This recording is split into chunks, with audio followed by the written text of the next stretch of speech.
నగరంగా చూస్తే ఒక నిండు కొండ లాంటి నగరం. ఇక్కడ మనుషులు కూడా నిండు కొండలు లాంటి వాళ్ళు. తొడపడు, ఎక్కువ శబ్దం చేయరు. ఇక్కడ ఉన్న సంపద మరి ఏ నగరంలోనూ మనకి ఆంధ్రప్రదేశ్లో లేదు. అట్లాగే ఇక్కడ ఉన్నటువంటి ప్రజల్లో ఉన్న క్రియాశీలకత, అభ్యుదయం మిగిలిన నగరాల్లో కూడా ఇంత స్థాయిలో చూడదు. అక్కడక్కడ కొంతమంది విజ్ఞులు, మేధావులు ప్రతి నగరంలో ఉంటారు. కానీ గుంటూరు నగరంలో తెలుగు సంస్కృతి పట్ల సంగీతం కానివ్వండి, సాహిత్యం కానివ్వండి, వీటన్నిటి పట్ల ప్లస్ ప్రజా జీవితం గురించి ఒక లోతైన అవగాహన ఉండి దానికి ఎక్కువ బయటపడి మాట్లాడకుండా ఒక సివిల్ సొసైటీగా యాక్టివ్గా ఉండే నగరం ఉంటుంది. కాబట్టి ఇక్కడ సమావేశమయ్యే వాళ్ళతో మాట్లాడటం మాకు కూడా మాట్లాడే వాళ్ళు కూడా ఎన్నో పాఠాలు నేర్పుతుంది. కాబట్టి ఐఎమ్ ఎక్స్ట్రీమ్లీ హ్యాపీగా దాన్ని హియర్. మిత్రులారా, విభజిత ఆంధ్రప్రదేశ్ రాష్ట్రం ఒక వ్యవసాయ ప్రాధాన్యమైనటువంటి రాష్ట్రం. మన దగ్గర అన్నిటికంటే మెరుగైన ఆర్థిక వ్యవస్థ ఏదైనా ఉంది అని అంటే అది వ్యవసాయ రంగం. అందులో కూడా కొంచెం రిస్క్ టేకింగ్, ఎక్స్పెరిమెంటింగ్ రైతులు మన దగ్గర చాలా మంది ఉన్నారు. చాలా ఎక్కువ శాతం వాడే ఉంటారు. అది కాక బ్రిటిష్ పరిపాలనలో అత్యంత ఎక్కువ కాలం ఉన్నటువంటి ప్రాంతం కాబట్టి దాదాపు బ్రిటిష్ సామ్రాజ్యం మొదలైనప్పటి నుంచి కూడా మనం బ్రిటిష్ పాలనలోనే ఉన్నాం. దాని ద్వారా వచ్చినటువంటి చదువు, అలాగే యూరోపియన్ ఐడియాస్, వాళ్ళ దగ్గర నుంచి తెచ్చుకున్నటువంటి ఐడియలిజం, ప్రోగ్రెస్, నేచర్, ఇవన్నీ కూడా మనకు అలవాడినాయి. అవన్నీ చక్రవడ్డీతో సహా ఈ రోజున ఒక బలమైన సమాజాన్ని నిర్మించడానికి ఉపయోగపడినాయి. వ్యవసాయ పరంగా కూడా మనం మొదటి నుంచి బలంగా ఉండడానికి కారణం అదొకటి. సారవంతమైన భూములే కాకుండా, మంచి ప్రాజెక్టులే కాకుండా, భూమి హక్కులు, రైతువారీ సెటిల్మెంట్ ద్వారా వచ్చినటువంటి స్థిరమైన భూమి హక్కులు ఉండటం వల్ల కూడా ఆంధ్రప్రదేశ్ రైతాంగం దేశంలోనే చాలా మంది కంటే ఉంటుంది చారిత్రకంగా. అది ఈ రోజుకి కొనసాగుతుంది. 1956లో ఆంధ్ర తెలంగాణ ప్రాంతాలు కలిసి ఆంధ్రప్రదేశ్ రాష్ట్రం ఏర్పడిన తర్వాత ఒక రకంగా చెప్పాలంటే కోస్తా ఆంధ్రప్రదేశ్ చాలా నిర్లక్ష్యానికి గురైంది. అది మనం ఒప్పుకొని తీరవలసినటువంటి వాస్తవం. బాగా కంపారిటివ్గా బాగా వెనకబడి ఉన్నటువంటి తెలంగాణలో అభివృద్ధి చేయడం కోసం అని చెప్పి ఎక్కువ శాతం నిధులు, అది విద్యారంగంలో కావచ్చు, కొత్త స్కూళ్ళు, కాలేజీలు పెట్టడానికి కావచ్చు, ఇరిగేషన్ రంగంలో కావచ్చు, ఎలక్ట్రిసిటీ రంగంలో కావచ్చు, రోడ్లు విషయంలో కావచ్చు, ఎక్కువ శాతం పెట్టుబడులు తెలంగాణ ప్రాంతంలో పెట్టడం జరిగింది. ఓవరాల్గా ఆంధ్రప్రదేశ్ విషయానికి వస్తే నీటిపారుదల రంగంలో కూడా చాలా నిర్లక్ష్యం జరిగింది. నాగార్జున సాగర్ ప్రాజెక్టు ఇంప్లిమెంటేషన్ తప్పించి ఇంకా మరి ఏ పెద్ద ప్రాజెక్టు కూడా ఆంధ్రప్రదేశ్, ముఖ్యంగా కోస్తాంధ్ర ప్రాంతంలో రాలేదు. పోలవరం ప్రాజెక్టు 1940లోనే దాని గురించి బాగా డీటెయిల్డ్ స్టడీ జరిగినప్పటికీ 1980లో ఒక శంకుస్థాపన రాయి వేసినప్పటికీ కూడా దాని గురించి దాదాపు 40 ఏళ్ల పాటు కొద్దిగా మర్చిపోయారు. పోలవరం ప్రాజెక్టు ఖచ్చితంగా కడతాము అని చెప్పి 2004 ఎన్నికల సభలో సోనియా గాంధీ గారు విజయవాడ పాత సిమెంట్ ఫ్యాక్టరీ ఆవరణలో జరిగిన సభలో గట్టిగా ప్రామిస్ చేసినప్పటికీ కూడా రాష్ట్ర విభజన సమయంలో దాన్ని ఒక తాయిలంలాగా ఉపయోగించుకున్నారే తప్ప 10 ఏళ్ల పాటు వాళ్ళకి పోలవరానికి అనుమతులు ఇవ్వడానికి కానీ, నిధులు మంజూరు చేయడానికి కానీ చేతులు రాలి. దానికోసం మన కోస్తా ఆంధ్రప్రదేశ్ నాయకులు కూడా ఏం పాటుపడతారు. చివరికి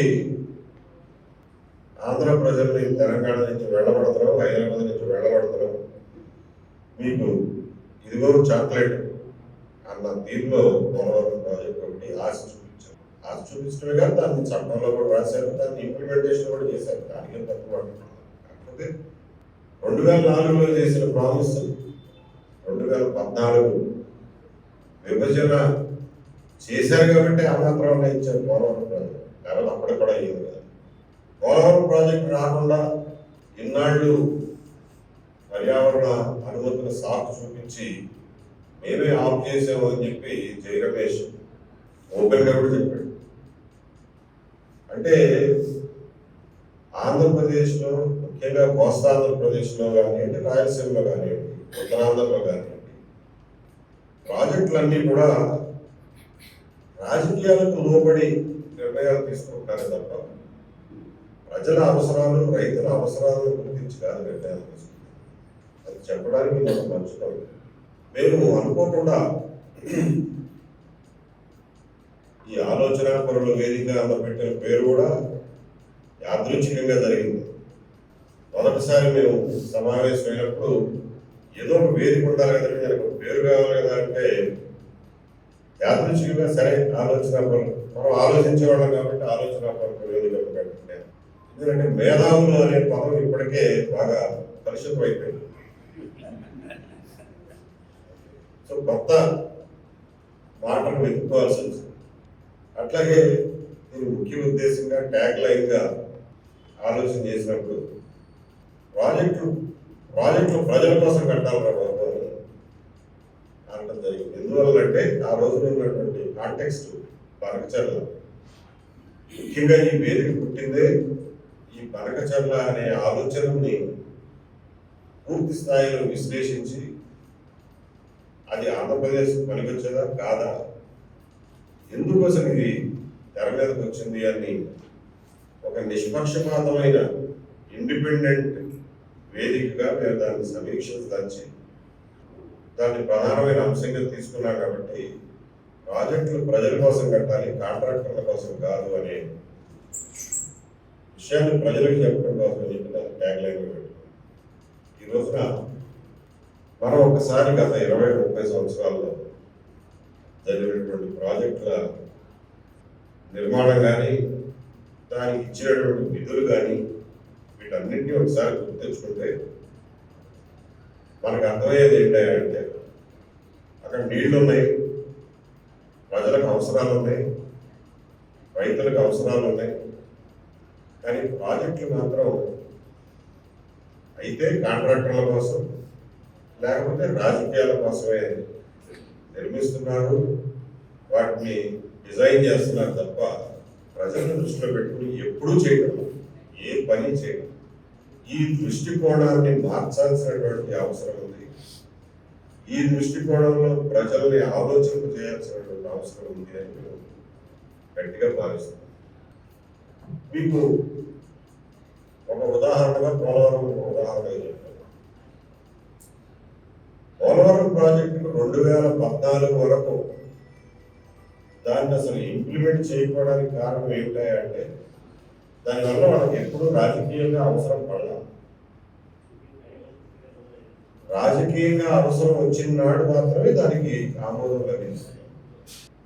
ఆమోదించారు, జాతీయ ప్రాజెక్ట్ అన్నారు, బాగానే ఉంది. దాని తర్వాత ఇన్ని ప్రశ్నలు, ఇన్ని తిరగదోడటాలు ఎందుకు? ఫేజ్ 1 అని, ఫేజ్ 2 అని, మేము ఇరిగేషన్ కాంపొనెంట్గా ఇస్తాం, తాగే నీళ్ళకి ఇవ్వం, పవర్ ప్రాజెక్ట్కి ఇవ్వం అనడం, మీరు కట్టాలా మేము కట్టాలా అని మేము అంశం. కట్టడం మొదలుపెట్టిన తర్వాత ఆర్ఎండ్ఆర్కి డబ్బులు ఇవ్వం, ఇప్పుడు లేవు, వచ్చే సంవత్సరం చూద్దాం అనడం. ఇవన్నీ ఎందుకు జరుగుతున్నాయంటే ఈ రోజున పోలవరం వల్ల వచ్చే మార్జినల్ పొలిటికల్ యూటిలిటీ లేదు. మార్జినల్ పొలిటికల్ యూటిలిటీ ఉన్ననాడు మాత్రమే ఆ పోలవరం పూర్తవుతుందనే అనుమానాలు మనకు కలుగుతున్నాయి.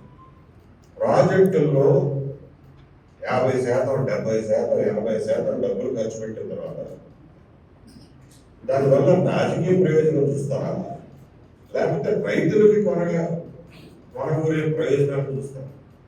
ఎవరి డబ్బుతో కడుతున్నాం మనం? ఏ రాజకీయ నాయకుడైనా సొంత జేబులోంచి డబ్బుతో కడుతున్నాడా ఈ ప్రాజెక్టులు ఏవైనా? ఎవరు ఉంటే దొరికినంత కాడికి జేబులో డబ్బులు వేసుకుంటున్నారు తప్ప వాళ్ళ జేబులో డబ్బులతో ఏం కట్టలేదు. ప్రజలు కట్టిన డబ్బులతో ప్రాజెక్టులు కడుతున్నారు. కానీ దానికి ప్రాతిపదిక ఏమిటంటే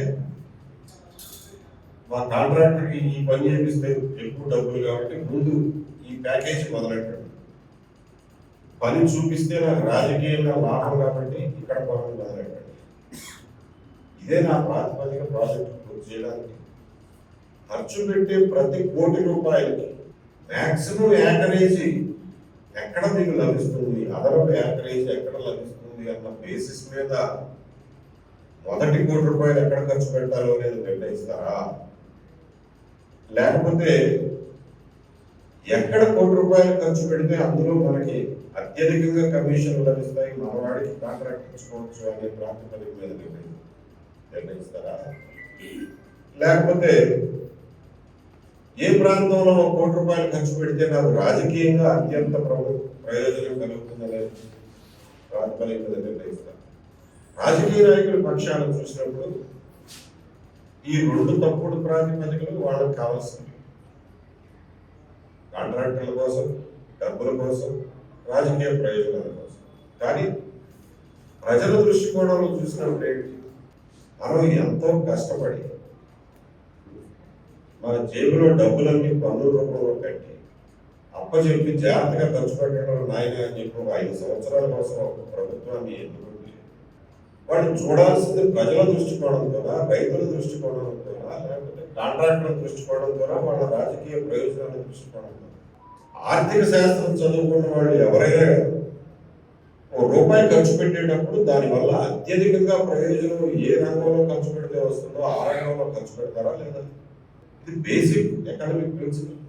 దూరదృష్టి గల వాళ్ళు, దార్శనికులు అనుకునే వాళ్ళు ఎవరైనా సరే నాయకులు ఉంటే డబ్బులు ఎవరికైనా పరిమితంగానే ఉంటాయి. గవర్నమెంట్ దగ్గర కూడా పరిమితంగానే ఉంటాయి. చేయాల్సిన పనులు ఉన్న డబ్బు కంటే ఎక్కువే ఉంటాయి. ఏ పని ముందు చేయాలి అని అనేది దార్శనికులనే అనుకునే వాళ్ళు ఎప్పుడైనా కానీ ఏ పనిలో పెడితే ఒక రూపాయి వల్ల అత్యధిక మంది ప్రజలకు లాభం, అత్యధిక ఎకరాలకు లాభం అని చూస్తారా, లేకపోతే నాకు ప్రయోజనం ఏంటి అని చూస్తారా? మనం నాయకత్వాన్ని, ప్రభుత్వ నిర్ణయాలని ఈ దృష్టికోణంలో విశ్లేషించినప్పుడు మాత్రమే అందులో తప్పప్పుడు మనకి అర్థమవుతుంది.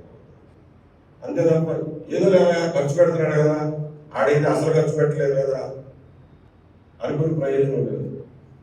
నేను ఉదాహరణలుగా చెప్తాను. మొన్న మేము రాయలసీమ వెళ్ళినప్పుడు కూడా కనిపించింది. ప్రతి ప్రాజెక్టులోనూ అసంపూర్తిగా పనులు మిగిలిపోయింది. ఏ పని టేకప్ చేస్తారు అనే దానికి ఎవ్వరికీ ఇందులో సంబంధం లేదు. పైన ప్రభుత్వాధినేతలు ఏది నిర్ణయిస్తే ఆ పని మొదలవుతుంది.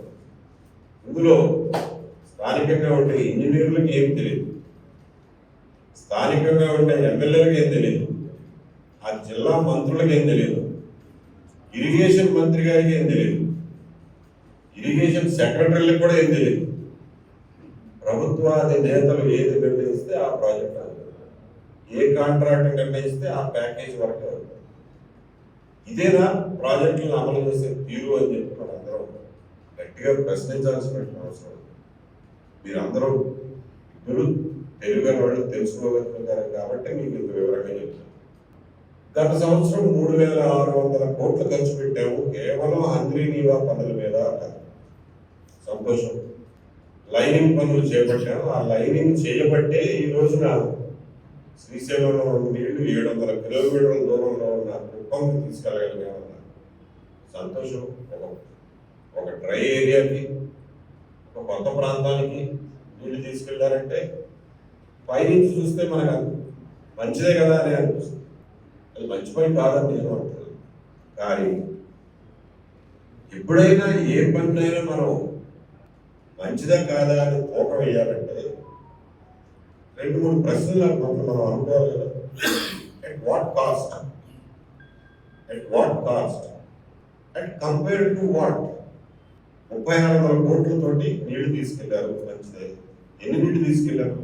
మొత్తం న్యూస్ పేపర్లు అన్నీ చూసినా కానీ మీకు ఆ కుప్పం చెరువులోకి ఎన్ని క్యూసెక్లు నీళ్ళు వెళ్ళినాయో ఒక్కడ కూడా రాదు. మీరు ఎవరైనా చదివితే కొంచెం చెప్పండి. ఎన్ని క్యూసెక్లు నీళ్ళు వెళ్ళినాయి ఆ ఐలాండ్కి? ఎవరికి తెలియదు. చెరువు నింపారు, నింపడానికి వారం రోజులు పెట్టిందన్నారు. ఒక చెరువు నింపడానికి వారం రోజులు పట్టే నీళ్ళు వెళ్ళి ఒక అవగాహన. సరే నింపారు, బాగానే ఉంది. ఆ చెరువు కింద ఉన్న ఆయకట్టు ఎంత? ఎన్ని ఎకరాలకి అదనంగా నీళ్లు వచ్చినాయి? దీనివల్ల ఎక్కడన్నా డేటా మీకు ఎక్కడన్నా కనిపించిందా? న్యూస్ పేపర్లో మీకు కనిపిస్తుంది? ఎన్ని ఎకరాలకు నీళ్ళు మొన్న వెళ్ళిన కాలం అసలు ఎన్ని ఎకరాలకు వెళ్తాయో లేదన్నా తెలుసా మనకి? ఆ చెరువు కింద 250 ఎకరాలు ఆయకట్టు ఉంటుందని ఎవరో చెప్పారు. అధికారికంగా మనకు ఎవరో ఏం చెప్తారు అంటే 3600 కోట్లు ఖర్చు పెట్టి 250 ఎకరాలకు నీళ్ళు ఇచ్చారా మీరు? ఇదేనా? మనకి తెలియదు, డేటా ఎక్కడా లేదు. అంటే నేను అనేది ఏంటంటే కుప్పానికి నీళ్లు ముట్టించాం అనేదే ప్రాజెక్ట్ తప్ప రైతులకు నీళ్ళు ఇచ్చామన్నది ప్రాజెక్ట్ కాదు. ఇది నేను మీకు తేడా గమనించడం. కాబట్టి ప్రతి ₹1 దేనికి ఖర్చు పెడుతున్నామనేది చూసుకోలేదు. మేము వెళ్ళినప్పుడు ప్రత్యక్షంగా చూసింది ఏంటంటే 250 కోట్ల రూపాయలు ఖర్చు పెడితే పుష్కలంగా నీళ్లు ఉన్నటువంటి ఎస్ఆర్పిసి కింద 40,000 ఎకరాలు కరువు ప్రాంతం అని చెప్పబడే జమ్మలమడుగు ఏరియాలో 40,000 ఎకరాలకి నీళ్లు అందుతాయి. బ్రాంచ్ కెనాల్స్, డిస్ట్రిబ్యూటర్లు, ఫీల్డ్ ఛానల్స్ పెరుగుతాయి. అంటే ఎకరానికి ఎంత పడిందండి? 60,000 రూపాయలు పడింది. అది చేయడానికి వీళ్ళ దగ్గర డబ్బులు లేవు. సంవత్సరంన్నర అయిపోయింది కదా, అంతకుముందు చేయలే. సంవత్సరంన్నర అయిపోయింది. ఇక్కడ 3600 కోట్లు ఖర్చు పెడుతున్నారు. 250 కోట్లు ఖర్చు పెడితే 40,000 ఎకరాలకు నీళ్ళు వెళ్ళే కదా, వాళ్ళు రైతులే కదా. సరే కుప్పం చెరువులో నీళ్లు వదిలేక బాగాలేదు. దాని కింద ఆల్రెడీ పంట కాలువలు ఉన్నాయా? కొత్తగా ఏమన్నా కాలువలు తవ్వాల్సి వస్తే ఈ సంవత్సర కాలంలో తవ్వారా? వాటి వివరాలు ఏమి మనకు తెలియదు. ఎక్కడ మీకు అధికారిక వెబ్సైట్ ఎక్కడ దొరకదు. ఇది పరిస్థితి. గుంటూరు ఛానల్ 2017-18లో ఇక్కడ రైతులందరూ గొడవ చేస్తే జీవో ఇచ్చారు. అది ఇప్పటికి కూడా పూర్తిగా దానికి ఎస్టిమేట్ చేసిన ఖర్చు నా ఉద్దేశం 200 కోట్లు. 375 కోట్లు అండి. 175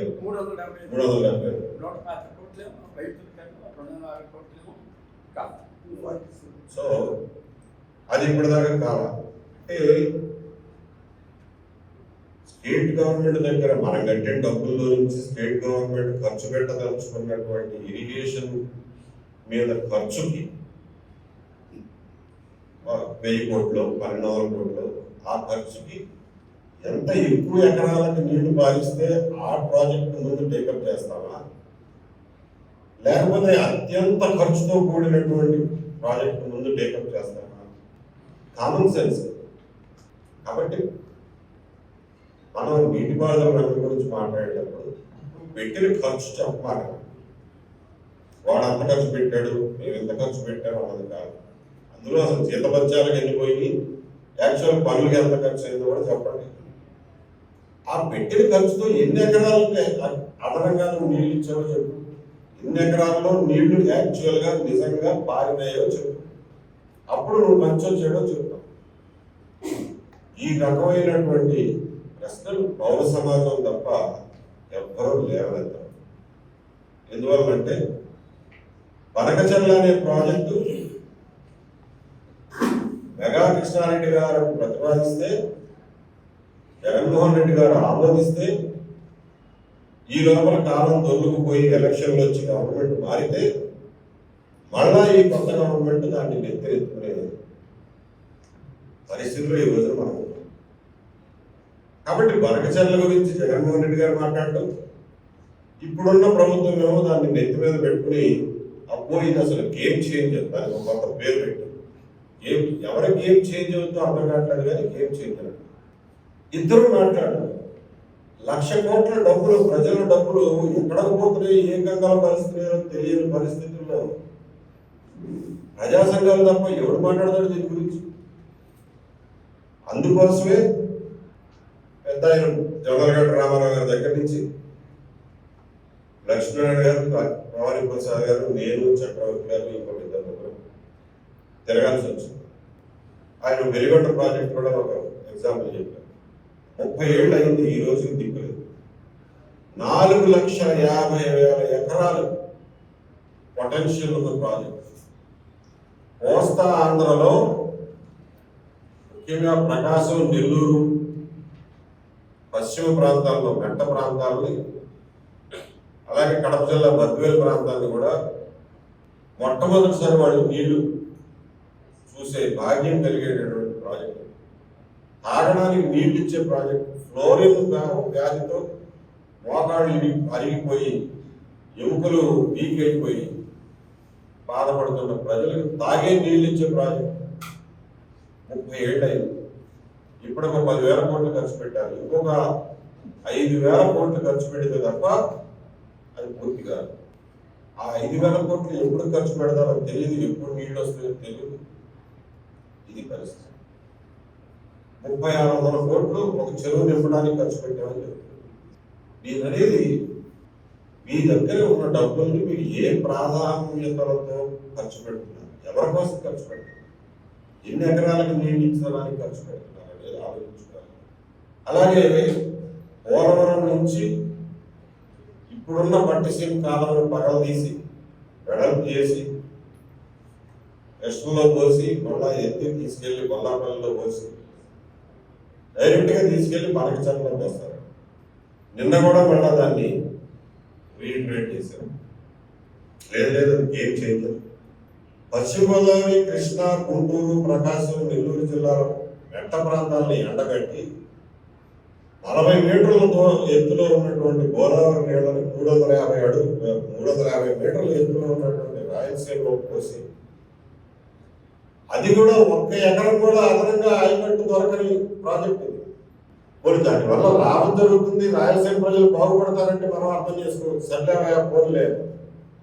1 ఎకరానికి కూడా అదనంగా ఆయకట్టు లేని ప్రాజెక్టుకి 1,00,000 కోట్లు ఖర్చు పెడతామంటారు. చూస్తూ ఊరుకుందాం. జగన్మోహన్ రెడ్డి గారికి పట్టలేదు కాబట్టి మనం చూస్తూ ఊరుకుందాం. ఎవరు డబ్బు లేదు. ఈ ప్రాజెక్ట్ అంటూ కడితే ప్రభుత్వంలో ఉన్న వాళ్ళకే కాకుండా అపోజిషన్ పార్టీ కూడా డబ్బులు వస్తాయి కాబట్టి ఎవరు నోరు కాదు. వాళ్ళదైపోయింది. ఇవాళ కాళేశ్వరం పెట్టి తెలంగాణ ప్రజలు ఏం చేయగలుగుతున్నారు? ఎవరు డబ్బులతో కట్టారు? ఇవాళ ఏం చేయగలుగుతున్నారు తెలంగాణ ప్రజలు? గట్టిగా మూసుకుని కూర్చోవడం తప్ప ఏం చేయగలుగుతున్నారు ప్రజలు? అదే పరిస్థితి మనకు కూడా వస్తుందన్న బాధతో, ఆవేదనతో, ఆందోళనతో మేము పనకచర్ల వ్యతిరేక కార్యక్రమం చేపట్టాల్సిన అవసరం పడింది. ఇందులో రామాయణంలో పిట్టకథల్లాగా రకరకాల అభ్యంతరాలు తెలంగాణ వైపు. మీరందరూ గుంటూరు కాబట్టి మీకు వివరంగా 2-3 విషయాలు క్లారిఫై చేసేస్తాం ఒక దెబ్బ. ఒకటి, భవానీ ప్రసాద్ గారు చెప్పినట్టు మనం చిట్ట చివరి రాష్ట్రం కాబట్టి కృష్ణా, గోదావరిలో మిగిలిపోయిన జలాల మీద మనకి తప్ప ఏ రాష్ట్రానికి హక్కు లేదు. Full stop. దీని గురించి ఇంకొక వాదనే లేదు. బచావత్ ట్రిబ్యునల్ కృష్ణా జలాల విషయంలో క్లారిటీగా ఇచ్చింది. ఏమన్నాయంటే, మీరు ఆఖరి రాష్ట్రం కాబట్టి మిగిలిపోయిన జలాలన్నింటినీ మీరు వాడుకోవచ్చాయా, కాకపోతే దాని హక్కు కింద మేము ఇవ్వడం లేదు, ఒక అవకాశం కింద మీకు ఇస్తున్నాము, వాడుకోండి. కాబట్టి మిగులు జలాలను వాడుకునే అవకాశం మనకు తప్ప ఈ మిగులు జలాల మీద క్లెయిమ్ ఏ ఎగువ రాష్ట్రానికి లేదు, ఉండకూడదు. అది బచావత్ ట్రిబ్యునల్లో రాసినటువంటి శాసనం. అది నోటిఫై అయిపోయింది 1980లోనే. దాన్ని తిరగదోడిన వాడు ఎవడు లేడు ఇవాళ వరకు. తిరగదోడే అవకాశం కూడా లేదు. కాబట్టి దాని గురించి పదే వాదనలు చేయడం టైం వేస్ట్ తప్ప ఇంకోటి లేదు. అదే సూత్రం గోదావరి జలాలకు కూడా వర్తిస్తుంది. ఆఖరి రాష్ట్రంలో మిగిలిపోయిన జలాలను ఉపయోగించుకునే అవకాశం ఆఖరి రాష్ట్రానికి ఉంటుంది తప్ప ఆఖరి రాష్ట్రంలో మిగిలిపోయిన జలాలను పై రాష్ట్రాలు ఉపయోగించుకునే అవకాశం వాళ్ళకి లేదు. హక్కుగా మనకి ఇవ్వలేదు, ఎవరికి ఇవ్వరు కూడా. ఇది వాస్తవం. దీని గురించి ఇక తెలంగాణలో కానీ ఆంధ్రాలో కానీ దీని గురించి చర్చ అనవసరం. రెండవది మనం పదే వినేటటువంటి మాట ఏంటంటే, కృష్ణానది నీళ్లు తీసుకెళ్లి పెన్నా పరివాహక ప్రాంతమైన రాయలసీమకు మీరు ఎలా ఇస్తారు? దాన్ని కూడా బచావత్ ట్రిబ్యునల్ ఈ అంశాన్ని అప్పుడే పై రాష్ట్రాలు లేవనెత్తితే దాని మీద క్లారిఫికేషన్ ఇచ్చేసింది. ఏమిటయా అంటే, ఒక రాష్ట్రానికి కేటాయించిన నీళ్ళని ఆ రాష్ట్రం ఏ బేసిన్ నుంచి ఏ బేసిన్కైనా తరలించుకోవచ్చు, దానిలో మేమేమి అబ్జెక్షన్ పెట్టము అనేది ఖరారుగా చెప్పేసింది బచావత్ ట్రిబ్యునల్. దానికి కూడా తిరుగులేదు. దాని గురించి మళ్ళా వాదించడం అనవసరం. 2 క్లారిఫికేషన్స్ వచ్చేసినాయి కదా. 3వ క్లారిఫికేషన్, కృష్ణానదిలోకి వచ్చే నీళ్లు మా దగ్గర పడిన వర్షం, మా వాగులు, వంకలు, చెరువులు, చేపల నుంచి వచ్చి కృష్ణానదిలో కలుస్తున్నది ఎక్కువ. కాబట్టి మాకు ఆ నీటి మీద ఎక్కువ హక్కు కావాలి అని చెప్పి ఒక వాదన తెలంగాణ. అంతకుముందు మహారాష్ట్ర అదే వాదన చేసింది. యాక్చువల్గా మహారాష్ట్ర కూడా ఇంకా ఎక్కువ క్లెయిమ్ ఉంది ఆ రకంగా. దాన్ని కూడా బచావత్ ట్రిబ్యునల్ నిర్గోపంగా తోసిపారేస్తారు. మీ దగ్గర ఎన్ని వర్షాలు పడినాయి అన్నది కాదయా, ఒక శాస్త్రీయమైన బేసిస్ లో ఆయన చెప్పినట్టు ఇప్పటికే నిర్మించిన ప్రాజెక్టులు, నిర్మాణంలో ఉన్న ప్రాజెక్టులు, నిర్మాణానికి CWC అనుమతులు లభించిన ప్రాజెక్టుల ఆధారంగా మేము ఏళ్లను డిస్ట్రిబ్యూట్ చేస్తున్నాము. బచావత్ ట్రిబ్యునల్ క్లియర్గా చెప్పింది. ఈ 3 వాదనలు ఇంకా 1970లో జరిగిన వాదనలు మళ్ళా ఇవాళ తీసుకొస్తే ఎవడు వింటాడు? అంటే మనకి తెలియదు కాబట్టి, మన అందరికీ అవగాహన లేదు కాబట్టి పాత పాట పాడుతూ అసలు విషయాన్ని డైవర్ట్ చేస్తున్నారు తప్ప ఇంకోటి కాదు. ప్రాజెక్టుల వారీగా తెలంగాణకి మనకి ఇచ్చిన నీళ్లు 500 TMC, 299 TMC ఉన్నాయి. మీ 299 TMCలు ముందు మీరు ఉపయోగించుకున్నప్పుడు మాట్లాడండి. ఆ 299 TMCలు ఉపయోగించుకునే ప్రాజెక్టులు కానీ, వాటి బ్రాంచ్ కెనాల్స్, ఫీల్డ్ కెనాల్స్ కానీ ఇవాళకి ఏర్పాటు చేసుకోలేని పరిస్థితిలో ఉండి మాకు ఇంకా 500 కావాలి, 800 కావాలి అనే వాదనలో కేవలం తెలంగాణ ప్రజల్ని మభ్యపెట్టడానికి పనికి వస్తాయే తప్ప దానివల్ల ఏమి నీళ్లు కాదు. 500, 300 పంచిపెట్టారు, విభజన చట్టం ప్రకారం పంచిపెట్టారు. దీని మీద ఎవరికైనా ఏమైనా డిస్ప్యూట్ ఉంటే ఆ KRMBని ఒక ఆఫీస్ పడేయండి, ఒక ఆఫీస్ చూపించండి, KRMB సమావేశాలు జరపండి. మీ ముఖ్యమంత్రి, మా ముఖ్యమంత్రి కూర్చోండి, లేకపోతే ఇరిగేషన్ మంత్రులు కూర్చోండి, లేకపోతే అధికారులు కూర్చోండి. మీ క్లెయిమ్ ఏంటో KRMB ముందు పెట్టండి. ఏమైనా కొద్దిపాటి సర్దుబాటు ఉంటే చేసుకోండి. అది చేయకుండా KRMBని పక్కన పెట్టేసి అరుచుకోవడానికే ఈ రోజున కేవలం రాజకీయాలు పైన. అంటే అగైన్ ఈ అరుపులు, ఈ కొట్లాటలు, ఈ తొడగొట్టడాలు, ఈ దేశాలు దుమ్మడాలు, సవాళ్లు చేయడాలు ప్రజల కోసం కాదు, కేవలం రాజకీయాల కోసం. ఈ 299లో పాలమూరు రంగారెడ్డి అనే ప్రాజెక్టుకి అనుమతులు లేవు. అది పొరపాటున ఇవ్వలేదా అనుమతులు, లేకపోతే కావాలనే ఇవ్వలేదా అనేది మనకు తెలియదు. విభజన చట్టంలో రాయలా. అయినా సరే పాలమూరు రంగారెడ్డి ప్రాజెక్టుని నిర్మాణం చేసుకుంటా పోతున్నారు, ఖర్చు పెట్టుకుంటా పోతున్నారు. దాన్ని ఆపమని అడగాల్సిన బాధ్యత ఆంధ్రప్రదేశ్ ప్రభుత్వానికి ఉందా లేదా? అడుగుతాం ఆంధ్రప్రదేశ్ ప్రభుత్వం. మీ ఇష్టం వచ్చింది మీరు కట్టుకోండి, నా ఇష్టం వచ్చింది నేను కట్టుకుంటానంటారు. ఎవరిచ్చారు మీకు ఈ మాట అనడానికి హక్కు? ఆంధ్రప్రదేశ్ ప్రజల భవిష్యత్తుకు సంబంధించినటువంటి నీటి హక్కుల విషయంలో మీరు వ్యక్తిగతమైనటువంటి అభిప్రాయమో, మీ రాజకీయ అభిప్రాయం ఎలా తెలియజేస్తారు? ఇక్కడ ప్రజలకు సంబంధించిన విషయం కదా ఇది, మీ రాజకీయాలకు సంబంధించింది కాదు. కాబట్టి ఆ పాలమూరు రంగారెడ్డి నిర్మాణ పనుల్ని దురుద్దేశపూర్వకంగా ఆంధ్ర తెలంగాణ మధ్యన కృష్ణా జలాల వాటాల పంపకాన్ని పునఃసమీక్షించమని చెప్పి నోటిఫికేషన్ ఇచ్చినటువంటి కేంద్ర ప్రభుత్వం అది వాళ్ళ బినీష్ కుమార్ ట్రిబ్యునల్ ముందు మళ్ళా బంతాట ఆడుకుంటారు. అక్కడ వాదనలు వినిపించుకుని మీరు పాలమూరు రంగారెడ్డికి పర్మిషన్ తెచ్చుకోండి. అప్పటి వరకు నిర్మాణాలు ఎలా కొనసాగిస్తారు? ఆ నిర్మాణాన్ని అభ్యంతరం పెట్టకుండా మీరు ఎలా గమ్మున ఉంటారు అనేది ప్రజలుగా మనమే ప్రశ్నించాలి. ఇంకెవరికి పట్టడం లేదు. అలాగే ఆయన అన్నట్టు రెట్టెంపాడు, ఇవన్నీ అనుమతులు లేని ప్రాజెక్టులని ఆపు చేయాల్సిన అవసరం ఉంది. ఆంధ్రప్రదేశ్ రాష్ట్రం ఏదైనా అనుమతులు లేని ప్రాజెక్టులు కడుతుంటే మీరు అభ్యంతరం పెట్టండి, తప్పలేదు. మీ రాష్ట్ర ప్రయోజనాలను మీరు కాపాడుకోండి. కాబట్టి తెలంగాణ ఆంధ్రాకి సంబంధించిన విషయాల్లో 3-4 క్లారిఫికేషన్లు విద్యులైన మీ అందరి ముందు ఉంచుతున్నాను. ఇవన్నీ వాస్తవాలు. దీన్ని ఎవరైనా కాంట్రాడిక్ట్ చేయదలిస్తే దయచేసి చేయండి. ఇక్కడి నుంచి కానీ తెలంగాణ నుంచి కానీ మేధావులు, తెలంగాణ మేధావులు, పాత్రికేయులు, మీడియా, రాజకీయ నాయకులు, ఇంజనీర్లు ఎవరైనా సరే దాన్ని కాంట్రాడిక్ట్ చేయండి. మేము సమాధానం చెప్తాం. పబ్లిక్ ఫోరంలోనే సమాధానం చెప్తాం. కాబట్టి మిత్రులారా, ఆంధ్రప్రదేశ్లో ముఖ్యంగా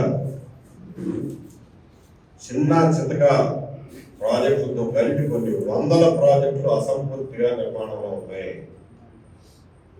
మీరు ఇరిగేషన్ రంగంలో పెట్టదలుచుకున్నటువంటి ఖర్చుని మీ బడ్జెట్ ప్రకారం ఎక్కడైతే పెట్టిన ఖర్చుకి అత్యధికంగా వ్యవసాయ భూమి సాగులోకి వస్తుందో, ఎక్కడైతే అత్యంత అధికమైన ఎకరాలు సాగులోకి వస్తాయో ఆ ప్రాజెక్టులకు ముందు ఖర్చు పెట్టండి. ఆ ప్రాజెక్టులను ముందు పూర్తి చేయండి. క్రమేణా దాని ద్వారా కొనగొట్టినటువంటి సంపత్తో భవిష్యత్తులో ఇలాగే ఖర్చు పెట్టుకుంటూ మ్యాక్సిమం ఎకరాలకి మీరు అందించే ప్రాజెక్టులకి ఏటేటా ప్రాధాన్యతనిస్తూ ఖర్చు పెట్టాల్సినటువంటి అవసరం ఉంది తప్ప నువ్వు ఎన్ని కోట్లు ఖర్చు పెట్టావన్నది మాకు అనవసరం. ఇందులో ప్రాంతాలని ఎట్టి పరిస్థితులను చూడకూడదు. మేము అన్ని ప్రాంతాల్లోనూ ఖర్చు పెడతాం అనేది అసంబద్ధమైనటువంటి వాదన. ఇరిగేషన్ ఎక్కడైతే మీకు ఎక్కువ ఎకరాలకు నీళ్ళు వెళ్తాయో దానికి ముందు ఖర్చు పెట్టాల్సింది. అది శాస్త్రీయమైనటువంటి పద్ధతి. అది ఉత్తరాంధ్రలో కావచ్చు, కోస్తాంధ్రలో కావచ్చు, రాయలసీమలో కావచ్చు. నేను ఇందాక చెప్పాను, రాయలసీమలో కేవలం 60,000 రూపాయలు ఎకరానికి ఖర్చు పెడితే నీళ్లు పారేటటువంటి అవకాశం మీ చేతుల్లో ఉంది. అన్నిటికంటే ముందు ఆ ప్రాజెక్ట్ తీసుకోండి. ఎందుకంటే అంత తక్కువ ఖర్చుతో అదనపు ఆయిపెట్టి వచ్చే పరిస్థితి ఎక్కడ లేదు. కాబట్టి ప్రభుత్వం పెట్టే ఖర్చుకు జవాబుదారీతనం ఉండాలి. అది కాంట్రాక్టర్లు, రాజకీయాలను దృష్టిలో పెట్టుకుని ఖర్చు పెట్టకూడదు. ఎన్ని ఎకరాలని సాగునీటి స్థిరత్వాన్ని తీసుకొస్తున్నామో ఆ బేసిస్ మీద మాత్రమే నీటిపారుదల రంగంలో ఖర్చులు పెట్టాలి అనేది మా దృఢమైన నిశ్చయమైనటువంటి. అంతేకాకుండా కోస్తాంధ్రలో ఉన్నటువంటి వెస్ట్ గోదావరి నుంచి ఇటువైపు చూస్తున్నాను. వెస్ట్ గోదావరి, కృష్ణా, గుంటూరులో పల్నాడు ఏరియాలు, పాత గుంటూరులో, ప్రకాశం జిల్లాలో పశ్చిమ ప్రాంతాలు, నెల్లూరులో పశ్చిమ ప్రాంతాలు, వీటికి అత్యంత ప్రాధాన్యత ఇవ్వాల్సినటువంటి అవసరం ఉంది. గోదావరి నదీ జలాల వినియోగం విషయం. గోదావరి నుంచి మీరు ఒక చెంబుడు నీళ్లు ఎత్తిపోసినా ముందు ఈ జిల్లాల్లో ఉన్నటువంటి మెట్ట ప్రాంతాలు అన్నిటికీ నీరు అందించిన తర్వాత మాత్రమే మీరు ఆ నీటిని ఎక్కడికైనా తీసుకెళ్లే హక్కు కానీ, అవకాశం కానీ, ప్రజా ఆమోదం కానీ ఉంటుంది తప్ప మీరు సొరంగాలు, పైపుల ద్వారా తీసుకెళ్ళి ఎక్కడో అవసరం లేని చోట పారబోస్తారంటే చూస్తూ ఊరుకోవడానికి ప్రజలేమి ఈ రోజు సిద్ధంగా లేరు. ఎందుకంటే ఇదంతా మేము కష్టపడి సంపాదించుకుంటాం. గోదావరి నీళ్లు రైల్లో వ్యాగన్లో నింపితే ఢిల్లీ దాకా తీసుకోవచ్చు. ఒక 100 పంపులు పెడితే ఇక్కడి నుంచి ఢిల్లీ కూడా తీసుకెళ్ళవచ్చు. ఒక 50 సొరంగాలు తవ్వి 100 పంపులు ఎత్తిపోతలు పెడితే ఢిల్లీ కూడా తీసుకెళ్ళవచ్చు. ఢిల్లీ గొంతు తడిపిన గోదావరి అని హెడ్లైన్స్ కూడా తీసుకోవచ్చు. తీసుకెళ్తారా? అది శాస్త్రీయమేనా? అది ఆర్థిక పరంగా లాభదాయకమేనా? అది చూడరాదు. అక్కడ ఎలా అయితే చూస్తున్నామో ఇక్కడ కూడా మీరు గోదావరి నీళ్ళని ఎత్తి పోసేటప్పుడు అత్యంత దగ్గరగా ఉన్న ప్రాంతాల్లో ముందు తడపండి, ఎందుకంటే ఖర్చు తక్కువ. తర్వాత నెక్స్ట్ ప్రాంతానికి వెళ్ళండి. అలా చేసుకుంటూ నిజంగా మీ దగ్గర కుబేరులైనంత డబ్బు కొనగూడి నాడు తీసుకెళ్ళి ఎక్కడైనా నెత్తి మీద మోసుకోండి ఎవరన్నా. అంతే తప్ప ఉన్న పరిమితమైన నిధుల్ని వృధా చేస్తామంటే చూస్తూ ఊరుకోలేము. మా చేతనైనంత వరకు గొంతెత్తి పోరాడతాం. ఇందులో ప్రజల్లో అవగాహన కల్పించడానికి, ప్రజల్ని ఈ విషయాల మీద ఆలోచన చేయడానికి మా శాయశక్తులకు కృషి చేస్తామని తెలియజేస్తూ, ఇంత ఓపికగా శ్రద్ధగా విన్నందుకు మీ అందరికీ కృతజ్ఞతలు తెలియజేస్తూ విరమిస్తున్నాను. నమస్కారం.